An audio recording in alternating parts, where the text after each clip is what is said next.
PTI का result कब तक उम्मीद की जा सकती है? अगले एक सप्ताह में।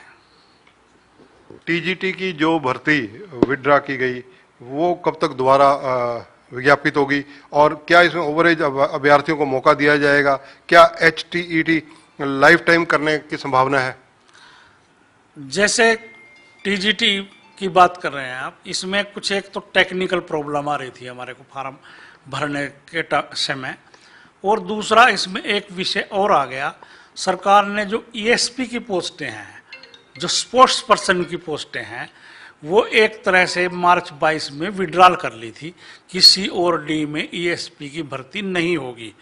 और बाद में जब किसी तरह से का कोई दबाव आया या जो भी हो, उन्होंने ये कह भी दिया था कि ईएसपी की भर्ती सी और डी में भी हम करेंगे।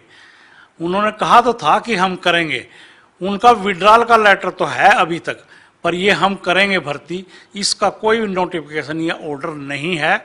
और उसके बारे में सीएम लेवल तक एक मीटिंग हो चुकी है। बहुत जल्दी ही अगले 10 दिनों में इस जो समस्या कह लीजिए या कोई इस नीति का हल निकलने जा रहा है, और उसके बाद जो है ये हम एप्लीकेशन मांगने शुरू करेंगे। क्या जो कॉमन एलिजिबिलिटी टेस्ट है इसमें कुछ और वैकेंसीज ग्रुप सी के तहत जो है ऐड करने की संभावना है?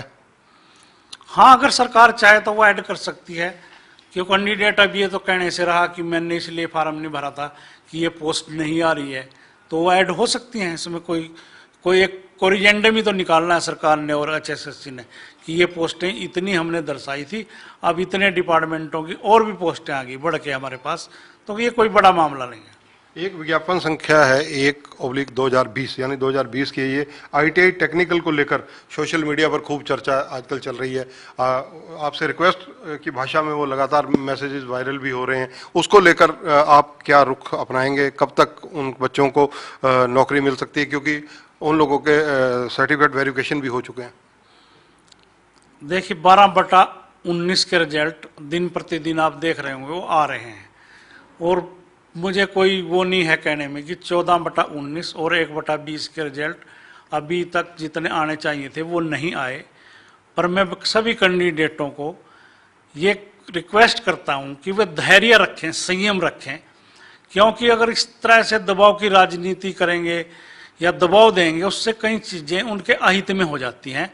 जैसे पुलिस का रिजल्ट आया, हमने एक फार्मूला या 2 फार्मूले कोर्ट को सुझाए कि आप ही बता दें कौन से फार्मूले से हम रिजल्ट निकालें, मगर बच्चों के इतने प्रदर्शन होते रहे, यहाँ प्रदर्शन, जहाँ सीएम साहब जहाँ उनको घेर के वहाँ पर प्रदर्शन, तो हमने दबाव में आके और एक फार्मूला लेके रिजल्ट निकाल दिया। उसका क्या धरनी जी, क्या रिजल्ट निकला? मतलब कोर्ट में जाके स्टे हो गया। तो हमने बच्चों के दबाव में ये काम किया था, अब हम कोई दबाव में काम नहीं करेंगे, और जो हमें न्याय उचित लगेगा वो करेंगे। बच्चों से रिक्वेस्ट है वो धैर्य रखें, यहाँ ना आएँ, मंत्री MLA के किसी का घेराव ना करें, उनके पास ना जाएं।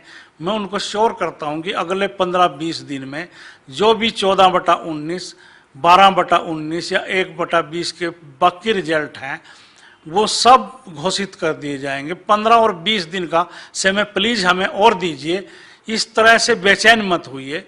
हम सारी चीज़ें अब पूरी तरह से देख परख के जो है रिजल्ट डिक्लेयर करते हैं।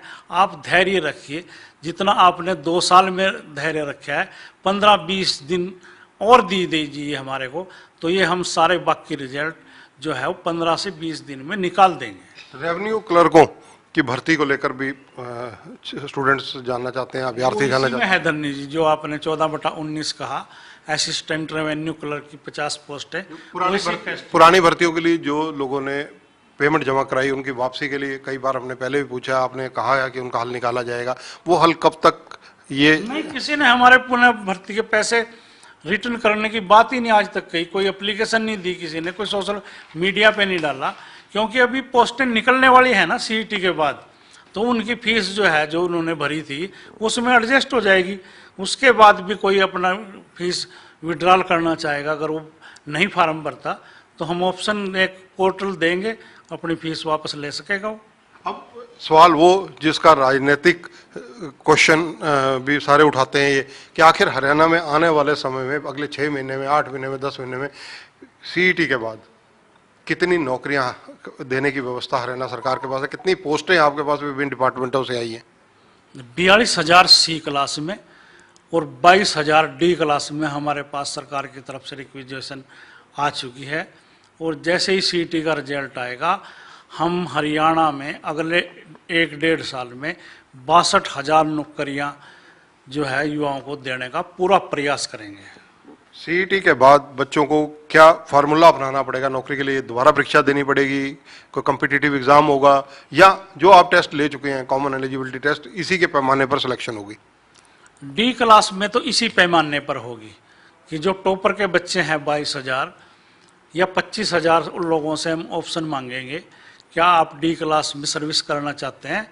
अगर उन्होंने कंसेंट दी तो टॉप लोगों को उठा के उनकी सिलेक्शन कर देंगे। उसके लिए फर्दर कोई टेस्ट नहीं होगा।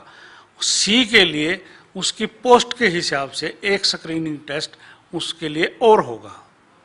एक सवाल और आम जनता से जुड़ा हुआ सवाल है। जिस प्रकार से अगर आप देखें, पिछली बार जब ग्रुप डी की भर्तियां हुई, एमफिल, एमकॉम, वेल क्वालिफाइड बच्चे उस परीक्षा में बैठे, सक्सेस हुए, नौकरियां भी मिली। लेकिन आने वाले टाइम में ऐसी जानकारी हमारे पास है, हो सकता है गलत हो, इसीलिए आपसे ये सवाल पूछा जा रहा है कि 18 से 20% बच्चे उनमें से नौकरियां छोड़कर कहीं और एडजस्ट हो गए, कहीं और चले गए। लगभग 25-30% टोटल एवरेज निकल रही है जो बच्चे नौकरियां छोड़ कर कहीं चले गए। देखिए, इस व्यवस्था को हम बिल्कुल नहीं रोक सकते। कोई एम टेक है, एम फिल है, पीएचडी है, अगर वो कंसेंट देता है कि मैं डी क्लास में लगना चाहता हूँ, तो हम उसको रोक नहीं सकते। चाहे वो उसके बाद उसकी दूसरी सर्विस लग जाए, वो छोड़ के चले जाए, कोई बात नहीं, वेटिंग से उठा के हम अगला कैंडिडेट लगा देंगे। और हम रिक्वेस्ट करेंगे सरकार से, जो वैलिडिटी है वेटिंग क्लियर करने की, वो कम से कम डी क्लास में वो 2 या 3 साल हो। जैसा कि आपने कहा कि वो दूसरे बच्चे जो हाई क्वालिफाइड हैं, उनको अगर कहीं और नौकरी मिल जाती है तो वो डी क्लास छोड़ के चले जाते हैं। मैं सरकार से ये भी अनुरोध करूंगा कि डी क्लास की जो है वो वेटिंग की जो वैलिडिटी है वो भी बढ़ाई जाए। धन्यवाद। तो ये हैं भोपाल सिंह जी, चेयरमैन